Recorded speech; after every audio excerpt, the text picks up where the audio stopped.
Bonsoir à tous. Comment se sent-on après avoir annoncé sa fin de carrière? C'est assez étrange. C'est assez étrange et je vais pas mentir, même si je m'y étais préparé un petit peu depuis quelques mois, c'est toujours étrange de se dire qu'on ne va plus rejouer au niveau professionnel. Pour l'instant, je réalise pas encore parce que disons que les saisons n'ont pas encore repris. Il n'y a pas eu de reprise de championnat, etc. Donc voilà. Mais quand les championnats vont reprendre, les journées internationales, etc., tout va reprendre. C'est là que je vais vraiment, je pense, sentir la différence, quoi. Mais pour l'instant, j'ai du mal à réaliser encore. Pour l'instant, on va dire que je suis toujours dans l'apprentissage, hein. J'ai pas encore vraiment pris de décision sur ce que j'allais faire dans l'après-carrière. Voilà, j'ai eu l'opportunité de par des connaissances de faire un petit peu de télé avec Canal+. C'était un petit peu pour prendre de l'expérience parce que du coup l'été dernier j'avais commenté la CAN avec Africa Radio. Ça s'était bien passé, j'avais beaucoup apprécié voilà, mon rôle de consultant un petit peu à la radio, même si c'est différent de la télé. Et j'ai eu envie de continuer un petit peu dans cette voie. Et c'est pour ça que quand j'ai eu l'occasion justement avec la télé, avec Canal+, j'ai saisi ma chance et je me suis dit pourquoi pas, ça permet de prendre de l'expérience, de tenter quelque chose de nouveau. Et c'est quelque chose que j'aime bien, donc je me suis dit je vais tenter voir. Et pour l'instant ça va, ça se passe bien. J'espère que je fais du bon boulot, on va dire. Et j'essaie d'apprendre surtout, j'essaie d'apprendre aux côtés de gars plus expérimentés. Et j'attends de voir, je prends les choses vraiment comme elles viennent, j'essaie pas de me fixer quoi que ce soit. C'est pas comme si j'avais décidé de faire totalement une carrière de consultant, mais je prends les choses comme elles viennent au pas à pas et je verrai bien ce que je vais décider d'ici quelques mois. Les moments forts que j'ai vécus, il y a forcément la CAN 2013, hein, la CAN 2013 qui a été, je pense, le meilleur moment que j'ai vécu, les meilleurs souvenirs sportivement. Sportivement, ça a été les meilleurs moments parce que voilà, on a vécu des choses fortes. On s'est qualifié en quart de finale, ce qui était une première pour le Togo. Et c'est la fois où je me suis senti vraiment très bien dans cette équipe et j'ai senti qu'il y avait une cohésion, bon, même s'il y avait des petits problèmes à côté, mais sur le terrain, en tout cas, c'est là où je me suis senti le mieux. C'est le moment le plus fort avec notamment le match face à la Tunisie. Il y a eu le match face à l'Algérie où il y a eu comment dire, cet arrêt de jeu de 16 minutes ou je sais plus quoi. Mais le match face à la Tunisie, pour moi, a été vraiment au niveau émotionnel, ça a été voilà, le match vraiment qui m'a fait vibrer parce que là, il a fallu être des hommes à la fin pour pouvoir remporter ce match-là. Et on a fait ce qu'il fallait et voilà, émotionnellement c'était très fort, donc c'est ce que je retiens le plus. Après, pour être honnête avec vous, l'un des moments forts aussi, c'est forcément Cabinda, où j'ai été touché aussi, parce que même si c'est un souvenir malheureux, ça reste un moment fort que j'ai vécu, un moment triste qui va me marquer à jamais, hein, parce que jusqu'au jour d'aujourd'hui j'ai des séquelles. Et puis j'ai jamais réellement exprimé tout ce que j'ai, voilà, tout ce que j'ai vécu et toutes les conséquences que ça a eu auprès de moi-même en tant qu'homme et en tant que joueur aussi. Et donc forcément ça fait partie des moments forts que j'ai vécu aussi, même si c'est un moment malheureux. Après, par rapport à la décision de prendre ma retraite internationale, je sentais que c'était le moment parce que ça faisait un bon moment que j'étais en sélection. Voilà, comme je vous dis, je suis de ceux qui ont vécu le drame de Cabinda. J'étais pas du tout préparé à ça. Et après, voilà, ça a été long, il y a eu beaucoup de choses. Je pense que je vais pas vous refaire l'histoire, mais j'ai vécu pas mal de choses. J'ai été souvent au front. Je faisais partie de ceux qui étaient en première ligne aussi. Je faisais partie des leaders. Et, euh, et on va dire mentalement, ça fait beaucoup de mal aussi. Ça fait beaucoup de mal. Et voilà, à un moment donné, j'ai voulu me consacrer à ma famille. J'ai voulu me recentrer un petit peu sur moi et voilà, ça faisait beaucoup de voyages, il y avait beaucoup de choses. Et il y a eu aussi des soucis, hein, au niveau de l'équipe. quelques soucis des fois, voilà, de compréhension, etc. Et tout ça, ça faisait beaucoup. Donc après la CAN 2017, j'ai voulu faire un break parce que je sentais que c'était le moment. Et puis il y avait aussi des jeunes joueurs qui arrivaient derrière. Je pensais que c'était le bon moment pour les laisser évoluer aussi. Et puis voilà. Ouais, le parcours au niveau de la formation, ça dépend de chacun. Mais moi, à mon niveau, j'ai eu un parcours basique. Ça s'est passé à la J Auxerre. Le parcours s'est très bien passé pour moi. Jusqu'au niveau professionnel. Après, j'ai eu le fait que j'étais en équipe nationale de France. J'ai été médiatisé très tôt aussi. J'avais une génération qui était beaucoup médiatisée. Donc j'ai connu des choses assez tôt au niveau des médias, au niveau de la popularité, etc. Mais le passage la formation et les professionnels, c'est pas toujours évident. Après, au niveau du temps, ça dépend aussi des joueurs. Il y a des joueurs, la formation elle va durer 2 ans, d'autres 3, d'autres 4. Donc ça dépend vraiment des joueurs. On ne peut pas vraiment juger ou prendre des exemples parce que ça dépend vraiment des joueurs au niveau de la maturité de chaque joueur. C'est vrai que c'est aussi un gros souvenir, hein, cette lettre. Avec du recul, je me demande des fois si j'ai bien fait parce que c'était assez osé, mais dans l'action, pour moi, ça, c'était logique de faire cette lettre parce que voilà, j'en avais vraiment marre et mes coéquipiers aussi. Après, je pense que ça aurait pu se passer autrement, mais voilà, ce qui est fait est fait. Mais ouais, bah, au jour d'aujourd'hui, au niveau de l'organisation, depuis cette lettre, en tout cas, on a vu du changement. Ça, il faut pas se mentir. Il y a eu du changement. C'est vrai qu'au niveau de la fédération, avec la nomination du colonel Akpovi, on a vu un peu plus d'organisation. Il y a eu la nomination de Claude Leroy aussi. Même si les résultats n'ont pas suivi depuis cette époque, au moins au niveau de l'organisation, au niveau de voilà, tout ce qui est hébergement, primes, etc., on n'a plus jamais eu de soucis, équipement aussi. Donc je peux dire que oui, jusqu'à présent, moi en tout cas, si je dois tirer un bilan par rapport à cette lettre-là et ce qui s'est passé après, je dirais qu'il y a eu du positif, il y a eu de l'avancement. Oui, c'est vrai que 2017, ça s'est pas du tout passé comme je l'aurais souhaité. Après, moi, c'est parce que là, je parle vraiment au niveau personnel, hein. C'est parce que je suis un compétiteur dans l'âme. J'ai envie de gagner tout le temps. Et puis voilà. Et 2017, j'ai estimé, personnellement, là, je parle vraiment de mon avis personnel, hein. J'ai estimé qu'on avait une équipe assez compétitive voilà, pour espérer accrocher quelque chose malgré le groupe difficile qu'on avait. J'avais l'impression qu'on pouvait faire quelque chose. Maintenant, voilà, les choses elles se sont passées comme elles se sont passées. Mais en fait, c'est notre élimination, moi, qui m'a poussé à prendre cette décision. C'est la manière dont on a été éliminé. Parce que je pense qu'on avait les moyens de faire quelque chose. On avait une équipe, même si on n'avait pas l'effectif de la Côte d'Ivoire ou du Maroc, on avait quand même une bonne équipe.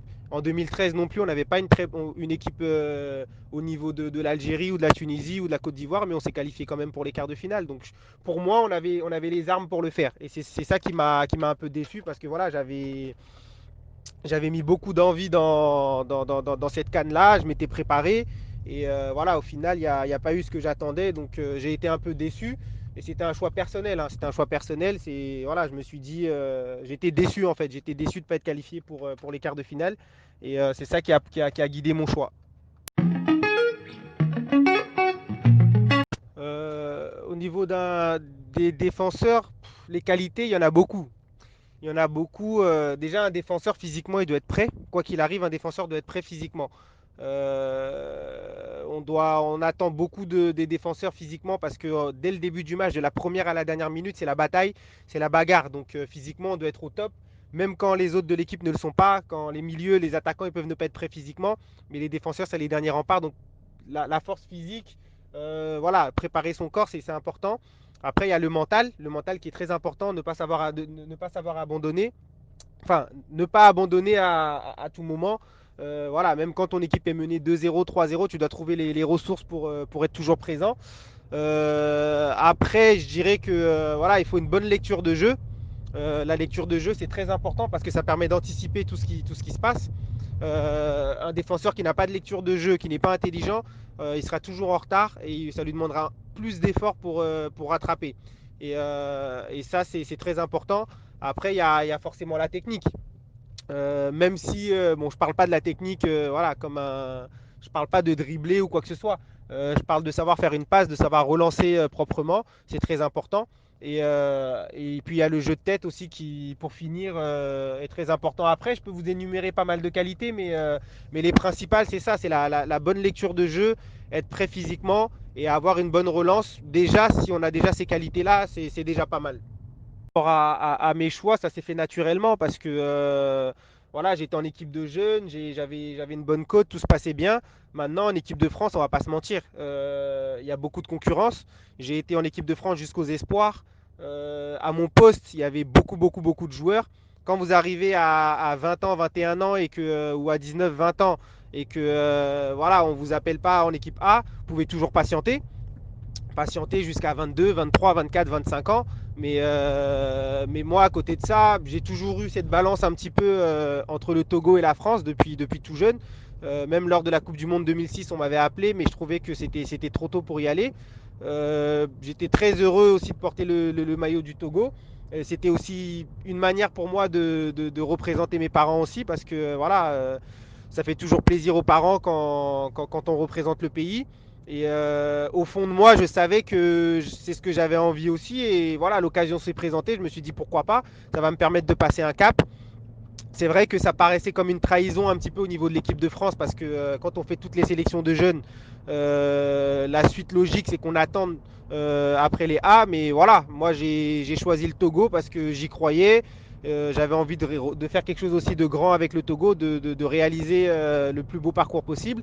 Et aujourd'hui, j'ai aucun regret là-dessus. Sincèrement, je suis content d'avoir choisi le Togo. J'ai vécu des choses extraordinaires au niveau de sportif, humain, à tous les niveaux. Et j'ai aucun regret là-dessus.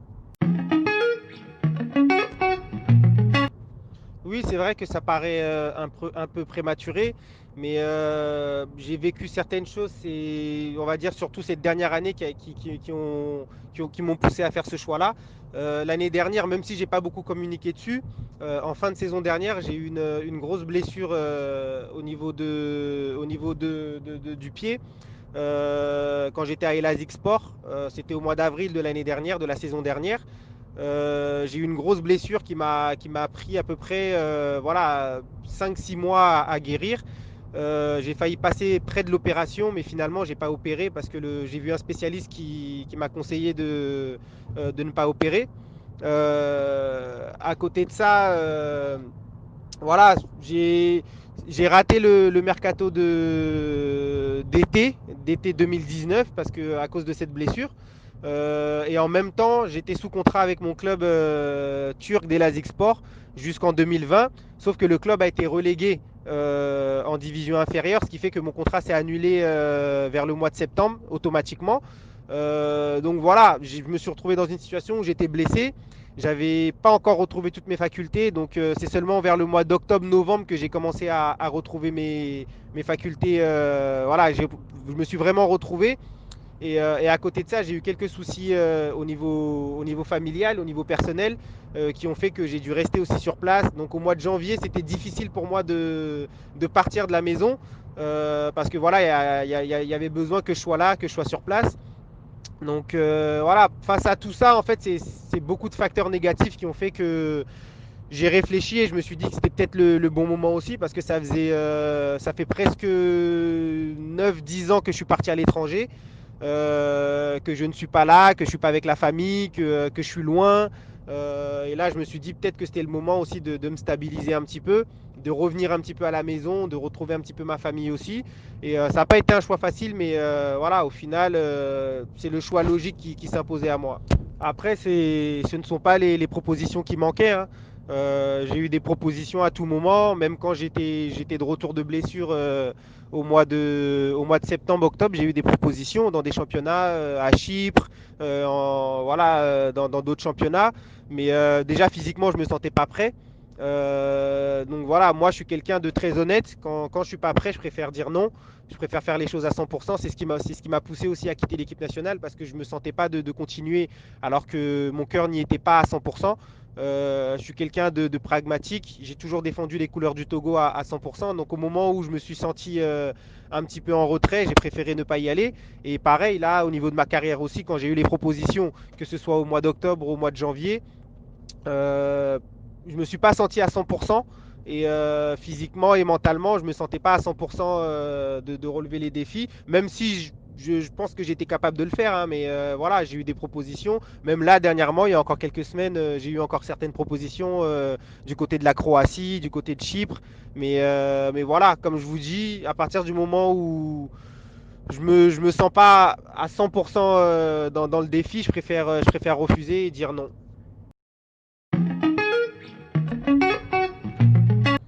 Ouais, il y a une bonne équipe, il y a de bons jeunes qui arrivent, mais ça peut s'expliquer aussi par le fait qu'il y a un manque d'expérience dans l'équipe.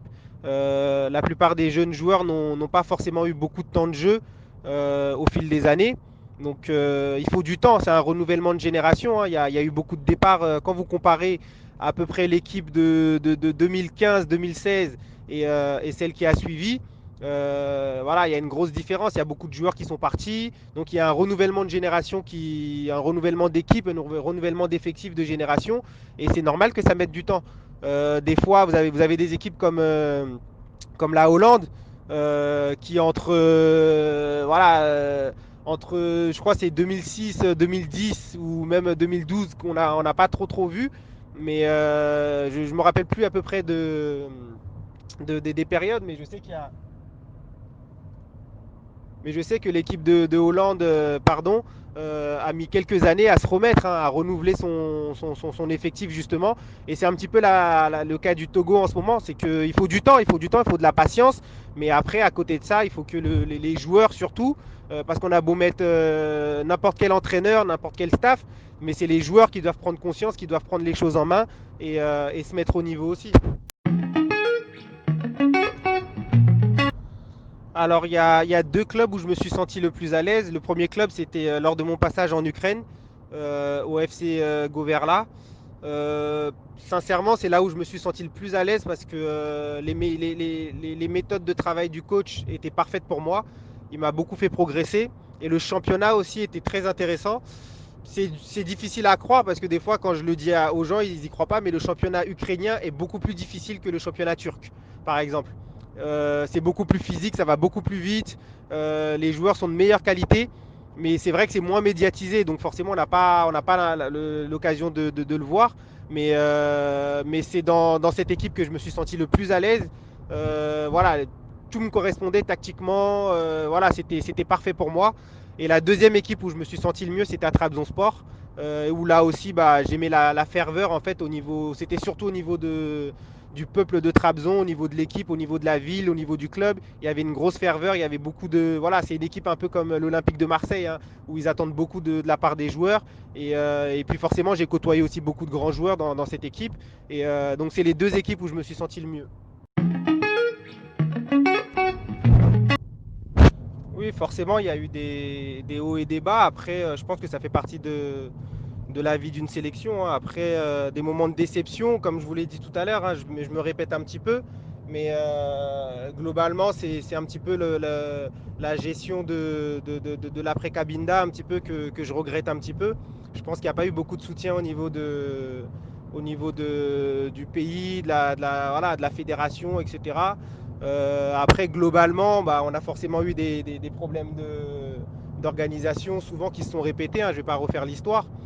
Après, le moment de gloire, bah, encore une fois, je vais me répéter, je vais parler de la Cannes 2013 qui a été un moment historique. Après, il y a eu quelques victoires de prestige aussi dont je me souviens. Donc, globalement, c'est à peu près ça.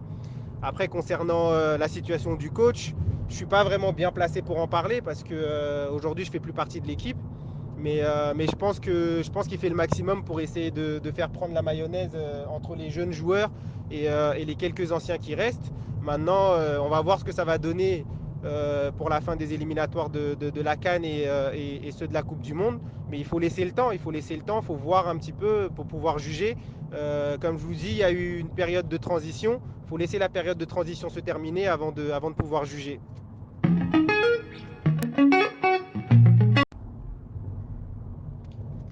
Concernant ma sélection, c'est vrai que quand j'ai été champion d'Europe, voilà, il fallait attendre de voir ce que l'avenir allait me proposer. Mais comme je vous dis, depuis le départ, et même au niveau de la JOXR, le club, voilà, depuis ma formation, il savait que j'étais ballotté un petit peu entre la France et le Togo. Et j'avais pas encore fait mon choix à ce moment-là. Je me disais que j'allais attendre de voir ce que ça allait donner par la suite. Mais j'avais pas vraiment de décision. J'avais pas de décision de prise. J'attendais de voir tout simplement. Et puis après, ça s'est fait naturellement avec le Togo. De la CAN 2013, je me souviens pas qu'il y ait eu de réels soucis entre le coach et les joueurs, hein. Les choix ont été faits, ils ont été respectés par les joueurs. Après, forcément, il y a eu des déceptions. Moi, premièrement, bien sûr, j'étais déçu de ne pas jouer, par exemple, le match contre le Maroc. J'avais vraiment envie de jouer. Mais voilà, mais c'est pas pour autant que j'étais contre-productif. J'étais remplaçant, mais j'encourageais mes coéquipiers. Mais voilà, il y a forcément des déceptions. Après ça, c'est normal, ça fait partie d'une équipe. Quand le coach décide de faire une équipe, il faut respecter les choix. Et surtout, il faut se tenir prêt à rentrer ou pour le prochain match. Mais après qu'il y a eu des problèmes, des réels problèmes au niveau du choix entre le coach et les joueurs, je n'ai pas le souvenir de ce genre de problème.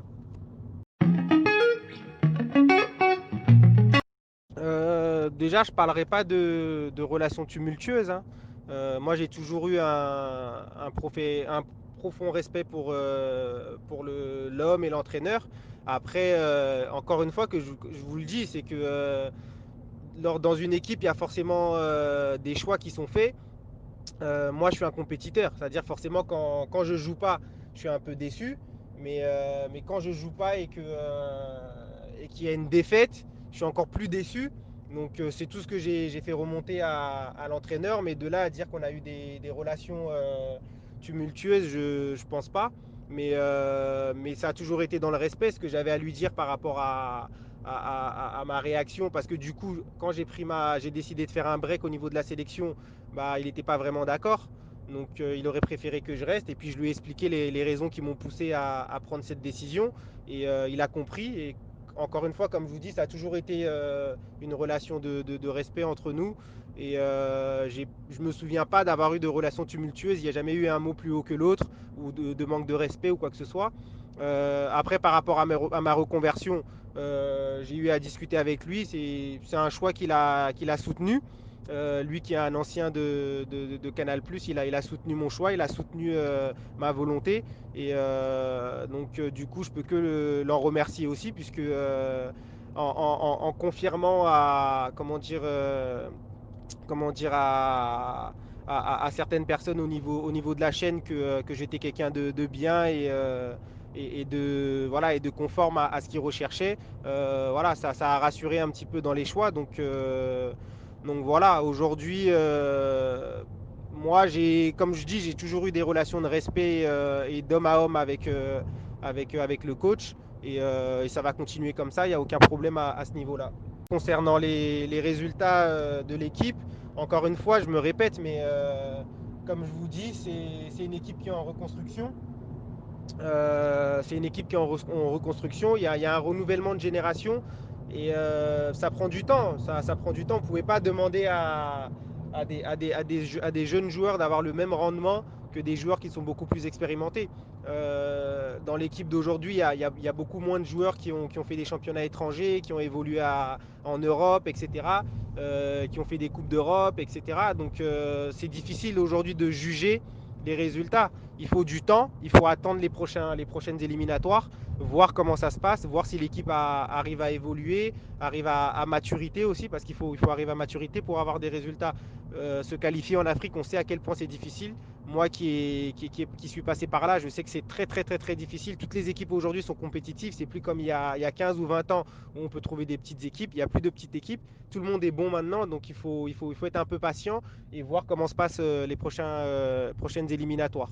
Donc soyons un petit peu patients.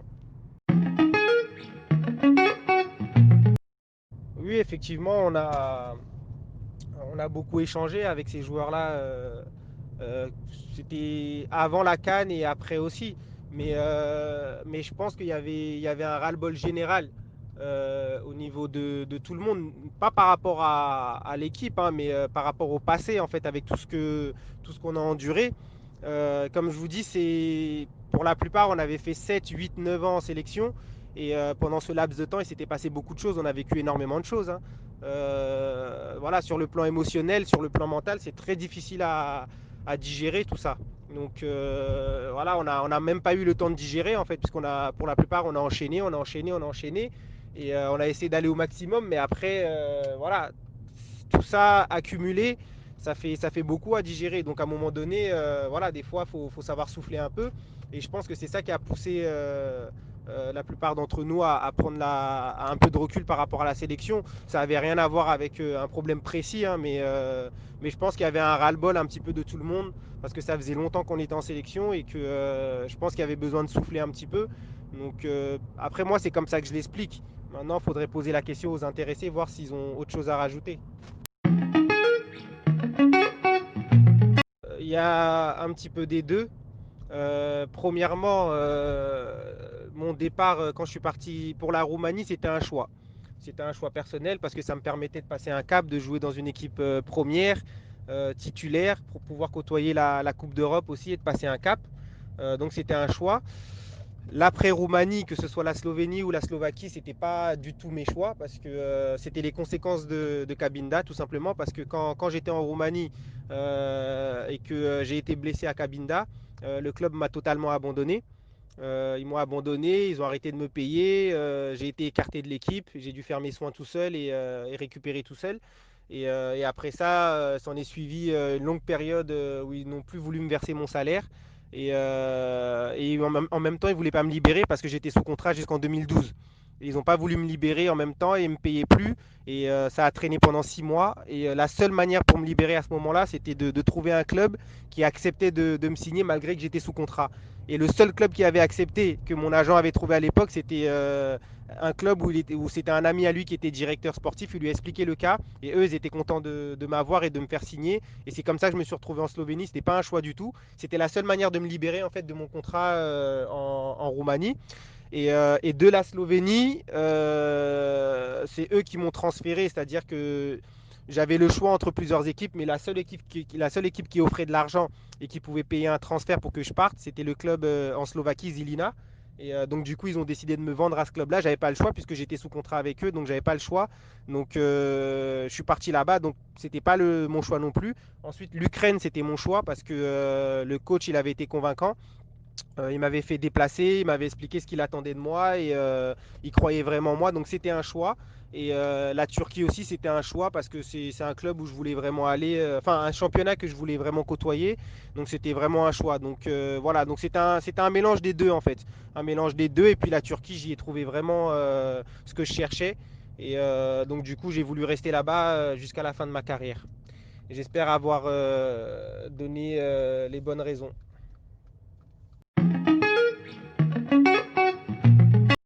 Quand je parle de ras-le-bol, c'est un peu général, hein.